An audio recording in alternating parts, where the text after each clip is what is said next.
ANC President Cyril Ramaphosa is campaigning for local government elections in Kimberly in the Northern Cape today. While campaigning in KwaZulu-Natal yesterday, he told supporters the ANC is going for a decisive victory and is not thinking about coalitions. Today he's in Ward 22, Plaatje, which is the DA stronghold.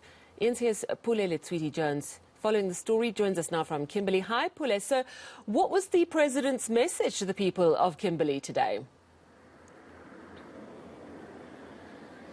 You know, Sally, just a couple of minutes ago or seconds, you played that bite by the national spokesperson, Pule Letshwiti-Jones, says, I'll grab you by your hand when we have an update. Have confidence in us. And that was the message that was being preached, across some of these wards today, which is Ward 21, 8, and of course, Ward 13. And you are right, the past two wards are DA stronghold. And just this last campaign, movement by the president, this is Ward 8. And this is where the president has a very strong hold. This is where the ANC has a very strong hold. Basically, what they were saying is that people should come back home from wherever that voted before and vote for the ANC, saying that, yes, we do acknowledge that we have done mistakes and that we are willing to rectify them. It's a similar message that was being said through the president's manifesto just a couple of weeks ago, where he spoke about the renewal of the party. And most importantly, that comes with political morality and fielding in the right candidates who will ensure that they can deliver services to the people and ensure that the people can regain confidence in the ANC once again. All right, let's just take a listen to what the president had to say. We are sure that this time round, the mistakes that were made in the past are going to be a thing of the past. We are now going to explode on a new terrain of good governance, good representatives, well-chosen candidates, and in the end, well-chosen mayors as well when we get that process underway. So I'm very pleased. The campaign here is well run, well coordinated, and it's got the full support of our people. So we are assured of victory here.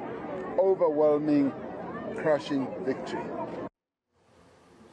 Right, so the president of the party, Pule, very much preaching this sort of top-down approach that we are renewing as a party. But of course they have acknowledged that lots needs to be done at local government.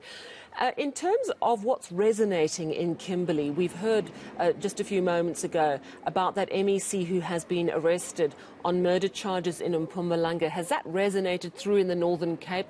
Has the president mentioned that at all?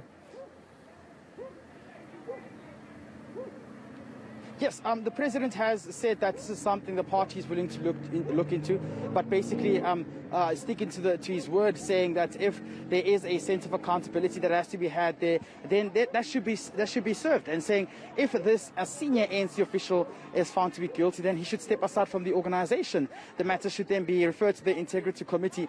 And earlier on, when we asked the national spokesperson regarding the suspension of his membership, he said that there's a party that still have to look into the charges that this a senior official is facing. So it's quite a lot that the president said they will be looking into here, and they're quite confident that this matter will be resolved once and for all, once this official has appeared in court and been charged officially as well.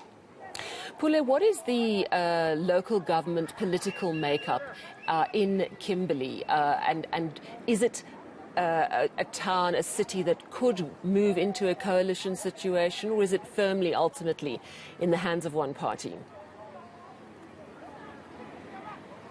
Well, Sally, one thing for sure here is that, yes, there are wards that were lost to the DA, and residents do admit that they voted for opposition party due to the fact that the ANC had turned a blind eye to their demands and grievances, and therefore they decided to punish the ruling party at the 2016 polls, right?